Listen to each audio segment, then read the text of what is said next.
ጊዜው የመንፈሳዊያን ወጣቶች ማህበር አገልግሎት መስፋፋት የጀመረበት በዘመናዊ ትምህርት መስፋፋት ምክንያት ከቤተ ክርስቲያን ይርቃሉ ተብሎ የሚሰጋላቸው ወጣቶች በሌላ መልክ ወደ ቤተ ክርስቲያን መሰባሰብ የጀመሩበት ለቤተ ክርስቲያንም ተስፋ መሆናቸውን በተግባር የሚያሳዩበት ዘመን ነበር። 1962 ዓመተ ምህረት ይህንን የተረዱት በወቅቱ አንጋፋውን የደብረ ቀራንዮ መድኃኔዓለም ቤተ ክርስቲያንን ያስተዳደሩ የነበሩት ታላቁና ተወዳጁ ሊቀ አለቃ ይትባረክ መርሻ የተለያዩ መንፈሳዊ ጥያቄዎችን እየያዙ እርሳቸው ጋር በመምጣት ይማሩ የነበሩትን ወጣቶች መንፈሳዊ ወጣቶች ማህበርን እንዲያቋቁሙ መሯቸው። ወጣቶችም ቀድሞ የተቋቋሙ ማህበራትን አገልግሎትን ያውቁ ስለነበር በአካባቢው የነበሩ መሰሎቻቸውን በማሰባሰብ ማህበር መሰረቱ። ይህ ማህበር የመጽሐፍ ቅዱስ ማህበር ተባለ። በእንዲህ ያለ ሁኔታ የተቋቋመው ማህበር አገልግሎቱ እየተጠናከረ ሲሄድ በርካታ የአካባቢውን ወጣቶችን መሳብ ቻለ። እንደ ማህበሩ ስም መጽሐፍ ቅዱሳዊ ትምህርቶችን እየተማሩ በደብሩ ውስጥና ከደብሩ ውጪ ልዩ ልዩ አገልግሎቶችን ይሰጡ ነበር። ዋነኛው አገልግሎታቸው መዝሙራዊ አገልግሎት ነበር።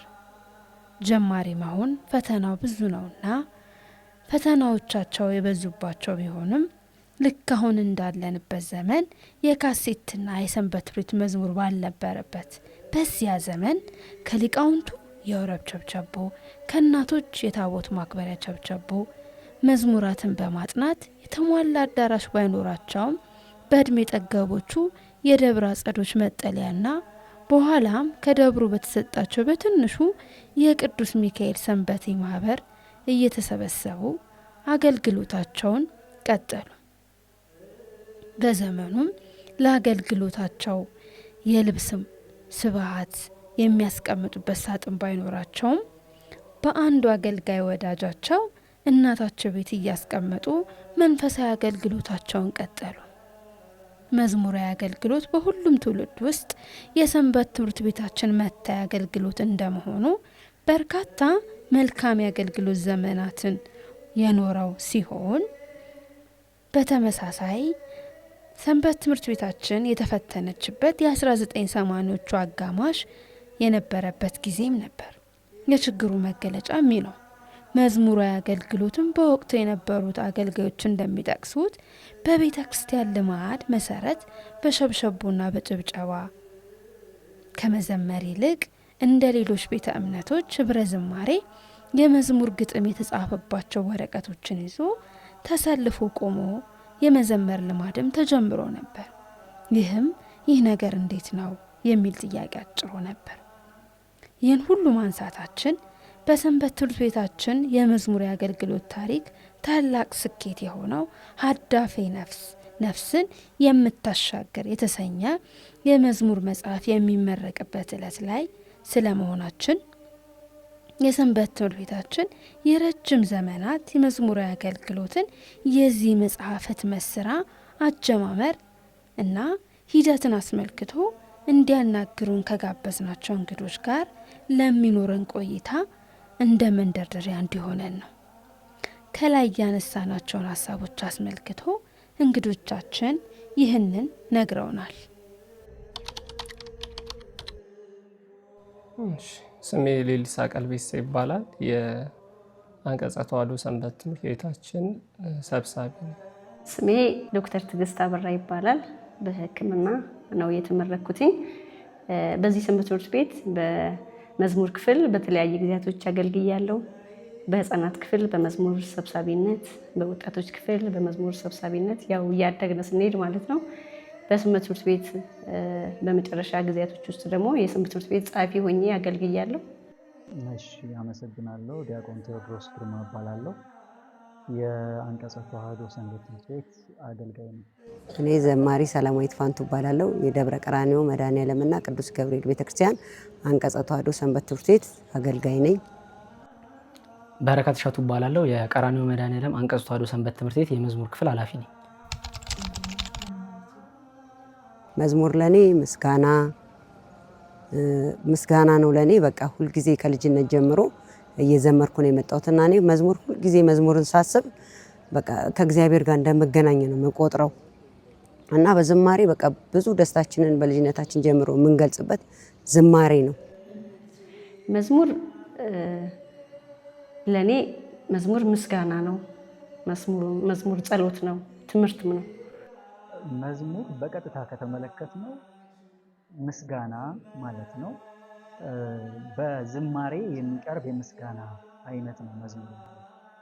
ከምንነቱ አንጻር ግን ለመረዳት ቢያንስ እነዚህን 7 ነገሮች መጥቀስ እንችላለን። የመጀመሪያው መዝሙር ሰው የተፈጠረበትን ዓላማ የሚያሳካበት አንድ መሳሪያ። እንደምናውቀው አምላካችን እግዚአብሔር ከፈጠራቸው 22 ፍጥረታት መካከል 2ቱ ሰውና መላእክት እግዚአብሔርን ለማመስገን የተፈጠሩ ፍጥረታት ናቸው። የሰው ልጅ እግዚአብሔርን ከሚያመሰግንባቸው ልዩ ልዩ የምስጋና መንገዶች መካከል አንደኛው ዝማሬ ወይም በዜማ ማመስገን ነው። ልክ ቅዱሳን መላእክት በተለያየ መንገድ እንደሚያመሰግኑ ከነዛም የማመስገኛ መንገዶቻቸው አንዱ ዝማሬ ወይም ዜማ እንደመሆኑ የሰው ልጅም ከቅዱሳን መላእክት በተማረው መሰረት እግዚአብሔርን የሚያመሰግንበት የተፈጠረበትን ዓላማ የሚያሳካበት አንድ መሳሪያ ነው መዝሙር። ሌላ ሁለተኛው መዝሙር የማይቋረጠው ዘላለማዊ ምስጋናችን። አገልግሎቶቻችን በቅድስት ቤተክርስቲያን ያሉ አገልግሎቶቻችን ጊዜ ወይም እረፍት ዕለተ ሞት የሚገድባቸው በዚህ ዓለም እስካለን ድረስ የምንገለገልባቸው አለ። ተሻግሮ የምናገለግልባቸው ምስጋናዎች፣ አገልግሎቶች ደግሞ አሉ። ዝማሬ ከነዚህ መካከል አንዱ ነው። የማይቋረጥ አገልግሎት ነው። ዛሬ በዚህ ዓለም የምንጠቀምበት የምንገለገልበት የቅዳሴው፣ የዜማ፣ የዝማሬ፣ የምስጢር አገልግሎት በዚያኛውም ዓለም ለዘላለም የሚቀጥል አገልግሎት ነው። ስለዚህ ዝማሬ፣ ዜማ ተሻግሮም በዚያኛውም ዓለም የምንጠቀምበት ዘላለማዊ አገልግሎት ነው። ሌላ መዝሙር ጸሎት ነው። አምላካችን እግዚአብሔርን ከምናገኝባቸው ከምናመሰግንባቸው መንገዶች አንዱ ጸሎት ነው። መዝሙር ቅዱሳን መላእክትን የምንመስልበት አገልግሎት ነው። ቅዱሳን መላእክት ሳያቋርጡ እግዚአብሔርን ከተፈጠሩበት ጊዜ ጀምሮ እስካሁን እስከ ዘላለምም እንደሚያመሰግኑ በቅዱሳት መጽሐፍት በብዛት ተጠቅሶልን እናገኘዋለን። መዝሙር ሌላ መዝሙር የነፍስ የደስታ ቋንቋ ነው። እውነተኛ የሆነው ነፍሳዊ ደስታ በመዝሙር በዝማሬ በዜማ የሚገለጽ ነው። ሌላኛው ዝማሬ መስዋዕት ነው። ለእግዚአብሔር አምልኳችንን ከልብ ተገዥነታችንን ከምንገልጽባቸው መንገዶች አንዱ መስዋዕት ማቅረብ ነው። ለእግዚአብሔር ከምናቀርባቸው ልዩ ልዩ መስዋዕቶች መካከል አንደኛው የከንፈር ፍሬ ተብሎ የተገለጸው ምስጋና አንደኛው። ሌላ ከቅድስት ቤተክርስቲያን አንድ የምንሆንበት የምንደመርበት ምስጢር ነው። ምስጢራዊ አገልግሎት ነው መዝሙር ነው። ስለዚህ መዝሙርን በእነዚህ ሁሉ መንገዶች መረዳት እንችላለን ማለት ነው።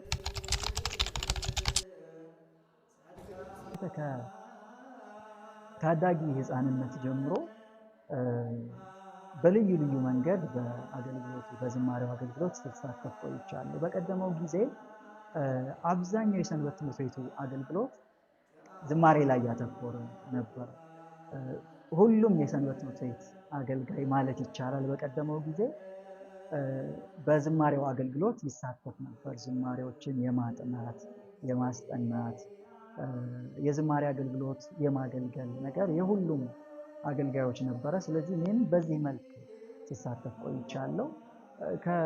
ከፍ ከፍ ማለት ሲጀምር ደግሞ ከማዕከላውያን ክፍል ጀምሮ በመዝሙር ክፍል በኃላፊነት በመምራት በማስጠናት በማስተባበር ወጣት ክፍልም ከገባው በኋላ በተመሳሳይ መልክ በዝማሬው አገልግሎት በሰንበት ትምህርት ቤቱ አገልግሎት ሲሳተፍ ቆይቻለሁ። እስካሁንም በዚሁ መልክ እያገለገልኩ ይገኛል።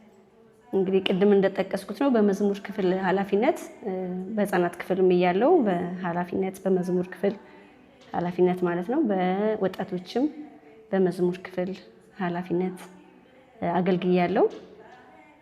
ብዙ የአገልግሎት ጊዜያቶች ነበሩ። የተለያየ አደረጃጀቶች ነበሩ። የወረብ ጥናት ፕሮግራም፣ የመዝሙር ጥናት ፕሮግራሞች ነበሩ። እነዛን በመምራት በማስጠናትም ፕሮግራም በማውጣትና ሌሎች ወጣቶች ጓደኞቻችን እንዲያሰለጥኑ በማድረግ ብዙ የመዝሙር አገልግሎቶች ነበሩ። በተለያየ ጊዜ በዓላትን ጨምሮ የተለያዩ ለመርሃ ግብሮች የሚያስፈልጉ መዝሙሮችን ከማዘጋጀት ጀምሮ እነሱ ይሰሩ ነበር።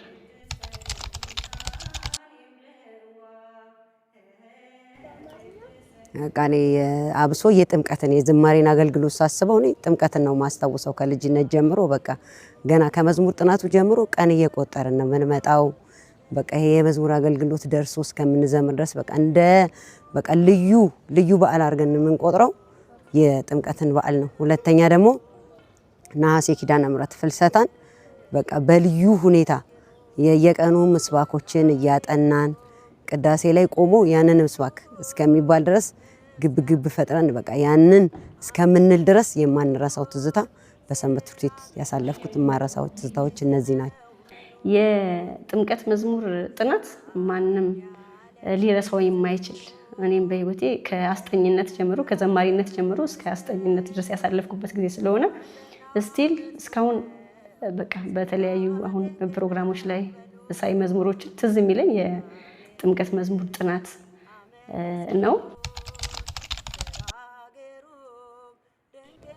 ይሄንን ደግሞ መጽሐፍ ላይ ባናሳትመው መዝሙሮችን ሪከርድ እናደርግ ነበር። በካሴቶች ሪከርድ አድርገን እናመጣለን። መዝሙሮችን እንጽፋለን። አድባራት ድረስ ሂደን መዝሙር እያመጣን እዚህ ለማስጠናት ብዙ ቦታዎች ሂደናል። ብዙ ካሴቶች ከ43 በላይ በካሴት መዝሙሮችን ሰብስበን መዝሙሮችን እናስጠና ነበረ ሰንበት ትምህርት ቤት ላይ እና በጣም ከፍተኛ ለውጥ ነበረው። ከአንዱ ደብር ወደ አንዱ ደብር ያለውን ዝማሬ ተመሳሳይና የሚታወቅ ለማድረግ በጣም ብዙ ጥረቶችን ጥረናል። ብዙ መዝሙሮችን ደግሞ አውቀናል። በዛ በ2007 ዓመተ ምህረት የታተበ የሰንበት ትምህርት ቤቱ መዝሙር ነበረ። እዛ ላይም ሰንበት ትምህርት ቤቱ አሳትፎኝ የመዝሙር አገልግሎት ላይ ተሳትፌያለሁ።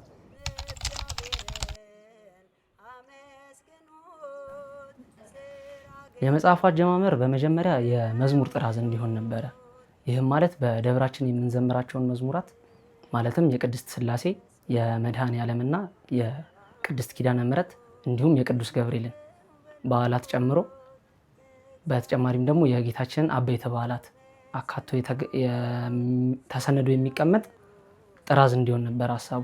ይህ ማለት ሰንበት ትምህርት ቤት ውስጥ ብቻ የምንጠቀምበት ማለት ነው። ከዛ ግን በ2017 መዝሙር ክፍል ኃላፊዎች መካከል በተደረገ ስብሰባ ይህን የመጽሐፍ ጥራዝ ከአባላትና ከሰንበት ተማሪዎቹ በተጨማሪ ለምዕመናን ተደራሽ እንዲሆን ማለትም መጽሐፍ እንዲሆን ሀሳብ ቀረበ ማለት ነው። ይህንንም ሀሳብ ተንተርሶ ነው ወደ መጽሐፍ ደረጃ የደረሰው ማለት ነው። የመጀመሪያው ሀሳብና ይህ መዝሙር መጽሐፍ ከመጀመሩ በፊት መዝሙር ጥራዝ እንዲሆን ነበረ ሀሳቡ። ይህም ደግሞ ጥቅሙ ለሰንበት ትምህርት ቤቷ ወጥ የሆነ አዘማመርና ወጥ የሆነ የግጥም ስርዓት እንዲኖረን ነበረ፣ ከህፃናት አንስቶ እስከ ወጣት ያለውን ማለት ነው።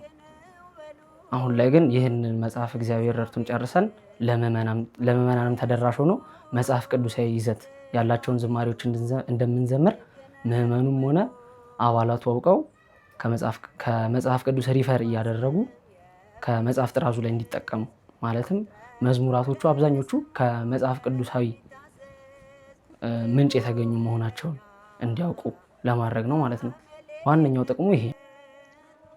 የመጽሐፉ ስራ እንግዲህ አሁን በዚህ ጊዜ የተጀመረ ነው ብዬ አላስብም። ከቀድሞ ጀምሮ ሲያያዝ የመጣ ነገር ነው። እንግዲህ የሰንበት ትምህርት ቤት አገልግሎት እንደምናውቀው በቅብብሎሽ ከቀድሞዎቹ ወደ አሁኑ እየተቀባበለ የሚመጣ አገልግሎት መሆኑ ይታወቃል። በቀደሙት ጊዜያት ታላላቆቻችን የዝማሬ ጥራዞችን በእጅ ጽሑፍ በመጻፍ በደብተር ለአባላት በማዘጋጀትና በማስጠናት አገልግሎቱ እንዲከናወን ያደርጉ ነበረ። ቀደም ባሉ ጊዜያት አብዛኞቹ ብዙ መዝሙር ክፍል ላይ የተመደቡ አገልጋዮች ከሚያቀዷቸው እቅዶች መካከል አንዱ የመዝሙር ጥራዝ ማዘጋጀት ነበር። ስለዚህ የቻሉትን ያክል ለዛ ግብአት የሚሆኑ ነገሮች ሲያዘጋጁ ቆይተዋል። በመዝሙር ጥናቶችም ላይ በተቻለ የመዝሙሮችን ዜማዎች ብቻ ሳይሆን ትርጉሞቻቸውን ለማስጠናት ጥረት ይደረግ እንደነበር አስታውሳለሁ። ለምሳሌ ልጅ በነበርንበት ጊዜ ታላላቆቻችን እነ ዲያቆን ታረቀኝ በተለይ በጥምቀት መዝሙር ጥናት ላይ የመዝሙሮችን ዜማ ብቻ ሳይሆን ትርጉሞቻቸውን የግዕዙን ወደ አማርኛ እየተረጎሙ ሲያስጠኑን አስታውሳለሁ። ስለዚህ ይሄኛው ነገር አሁን የተጀመረ አልነበረም ማለት ነው። ከሱ ቀጥሎ አገልግሎቱ ወደኛ ጊዜ ሲሻገር የተወሰኑ ነገሮች ደግሞ በገባን መልክ ለመጨመር ሞከር።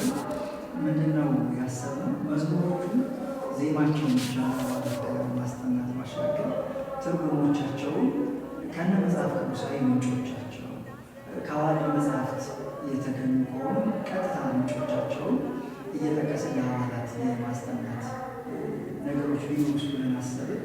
እነዚህን ነገሮች ጀመርናቸው። የተጀመረበት ጊዜ ላይ ለመጀመሪያ ጊዜ ሲጠና የጥቅምት መድኃኔዓለም ክብረ በዓል መዝሙሮችን ከነወረቦቹ ምንጮቻቸውን ትርጉሞቻቸውን በማስጠናት ነው የተጀመረው እስከ ማስታወሻው ድረስ። ከምንም በላይ ሀሳባቸውንም ስራቸውንም ጥለው ለዚህ መዝሙር መሳካት መጽሐፍ መሳካት ትልቅ አስተዋጽኦ ያደረጉት በዘመናችን ያሉ ወይም ደግሞ በዚህ ጊዜ ያሉ የሰንበት ትምህርት ቤቱ መዝሙር ክፍል ናቸው። የመጽሐፍቶችን የመዝሙር ምንጮቹን በማፈላለግ ከአባቶች በመጠየቅ ብዙ ጥረት አድርገዋል። ሰዎችም ማስተባበረው ይህን ስራ ሰርተዋል እና ከምንም በላይ እነሱ ሊመሰገኑ ይገባል። ለዚህ ደረጃ ስላደረሱት ብዙ እንደዚሁ እንደ ቀልድ የተገኘ ነገር አይደለም። ቢያንስ ከ3 ዓመት በላይ ተለፍቶበት የወጣ ስራ ነው ይሄ። ስለዚህ እነዚህን ሁሉ ስራዎችን ያለመታከት ለዚህ በማድረሳቸው ከምንም በላይ ሊመሰገኑ ይገባል። በሁለተኛ ደረጃ በጉዟችን ሁሉ የሚረዱን ሰዎች አሉ። በገንዘብም በእውቀትም በሙያም ብዙ ሰዎች ያግዙናል። በመጽሐፉ ላይ እንደምታዩት የከቨር ፔጁንም የውስጥ የመቅድሙንም በመጻፍ መምህር ይገዙ ብዙአየሁ ትልቅ አስተዋጽኦ አድርጎልናል። ኤዲት ከማድረግ ጀምሮ ብዙዎቹን ስራዎችን የመጽሐፉን የማስተካከል ስራዎችን ስለሰራልን በጣም ነው የምናመሰግነው። እውነት ለመናገር ሌሎችም በገንዘብም የደገፉን ሰዎች አሉ። በተለይም ደግሞ ትልቁን ድርሻ የተወጡት የ2018 የመስቀል ተጓዦች ከፍተኛውን የገንዘብ ድጋፍ አድርገውልናል። ሌላ ስማቸው እንዲጠቀስ የማይፈልጉም ሰዎች በዚህ በህትመት ስራው ላይ ከፍተኛ የገንዘብ አስተዋጽኦ አድርገውልናል። ስለዚህ እነሱን ሁሉ እግዚአብሔር አምላክ የልፋታችሁን ዋጋ ይክፈላችሁ እንላለን። በመጀመሪያ ምስጋና ማቅረብ የምፈልገው መጋቢ ምስጢር የኔታ ዘራዳይትን ነው። ቤታቸው እየሄድን መዝሙር መጽሐፉ ላይ ያሉትን የወረብ ቀለማቶች መጽሐፍ ቅዱሳዊ ምንጭ እያያያዙ ሙሉ ለሙሉ ያስረዱን ወይም ደግሞ ያገዙን እሳቸው ናቸው። እሳቸውን ከፍ ያለ ምስጋና ማቅረብ ፈልጋለሁ። ከዛ በመቀጠል በመጀመሪያ መጽሐፍ ጥራዝ ተብሎ ስራው በተጀመረበት ጊዜ ወደ 22 የሚጠጉ አባላት በ5 ቡድን ተከፋፍለው መዝሙራትን በማምጣት ላይ ሲያግዙን ለነበሩት ምስጋና ማቅረብ ፈልጋለሁ። ከዛ በተጨማሪ የ2018 መስቀል ተጓዦች ሙሉ በሙሉ በሚባል ደረጃ ሙሉ እገዛን ያደረጉልን። ከዛ በመቀጠል ሰውነንና ብዙዎቹን ነገሮች እየረሳንና እየዘነጋን ነበረ። እሱን ነገርን በማገዝ ወንድማችን ደምስ መኳንንት፣ ኢየሩሳሌም አለማየሁ፣ ዲያቆን ቴዎድሮስ ግርማ እንዲሁም ሃይማኖት ባይሳ ከመጀመሪያው ጀምሮ እያገዙን ነበረ። እነሱንም ከፍ ያለ ምስጋና ማቅረብ ፈልጋለሁ። ይህንንም ስራ እንድንጨርስ መንገድ ለሆነን ወይም ደግሞ እቅዳችን እንድንጨርስ ላመቻቸን ደግሞ የስራ አመራራችንን ከፍ ያለ ምስጋና አቀርባለሁ።